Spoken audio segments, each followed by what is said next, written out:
Consistent, confident. ঘরের মাঠে Netherlands series দিয়ে শুরু, এরপর এশিয়া কাপ এবং আফগানিস্তান সিরিজ। ইন্টেন্ট, এগ্রেশন এবং গেম অ্যাওয়ারনেসে ব্যাট হাতে মুগ্ধতা ছড়িয়ে সাইফ হাসান মন জয় করেছেন কোটি ভক্তের। কেউ কেউ তো সাইফকে ন্যাচারাল পাওয়ার হিটার তকমা দিতেও দ্বিধা করছেন না। তবে ভক্তদের সবচেয়ে বেশি আকৃষ্ট করেছে সাইফের ছক্কা হাঁকানোর সামর্থ্য।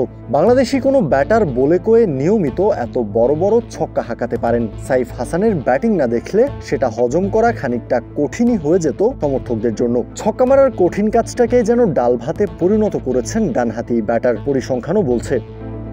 4-এর চেয়েও ছক্কা মারতে বেশি পটু সাইফ। আন্তর্জাতিক টি-20তে এখন পর্যন্ত 15টা ম্যাচ খেলা হয়েছে সাইফের। 14 ইনিংসে ব্যাট করে মাত্র 15টা 4-এর বিপরীতে 27টা ছক্কা হাঁকিয়েছেন তিনি।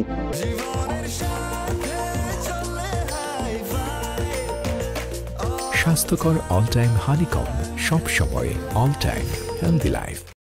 2021 সালের পাকিস্তান সিরিজ এবং 2023 সালের এশিয়ান গেমসের পর 30 আগস্ট 2025 ঘরের মাঠে নেদারল্যান্ডস সিরিজ। এভাবেই জাতীয় দলে কামব্যাক করেছেন সাইফ। এর পরের পরিসংখ্যানটা আরও অবাক করার মতো। সবশেষ ব্যাট করা 9 ম্যাচে সাইফের ছক্কার সংখ্যা 24টি, বিপরীতে 4 মেরেছেন মাত্র 14টি।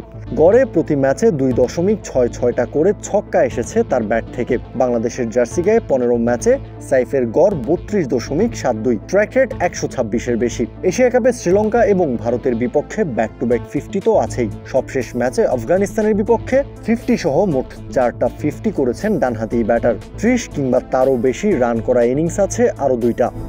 সাইফ হাসানের ছক্কা হাঁকানোর সামর্থ্য এগিয়ে দিয়েছে বাংলাদেশকেও। হ্যাঁ, আন্তর্জাতিক টি-20তে 2025 সালে ছক্কা মারার দিক থেকে আইসিসির ফুল মেম্বার দেশগুলোর মধ্যে দ্বিতীয় স্থানে অবস্থান করছে বাংলাদেশ দল। 2025 সালে টি-20তে মোট 24 ইনিংসে 171টি ছক্কা মেরেছেন বাংলাদেশি ব্যাটাররা। গড়ে প্রতি ম্যাচে 7.13টা করে ছক্কা হাঁকিয়েছেন টাইগার ব্যাটাররা। তালিকায় বাংলাদেশের পরে ভারত, ইংল্যান্ড এবং অস্ট্রেলিয়ার নাম। চলতি বছর এখন পর্যন্ত সবচেয়ে বেশি 190টা ছক্কা মেরেছে পাকিস্তান দল। কাউসার শান্ত, ক্রিক ফ্রেঞ্জি।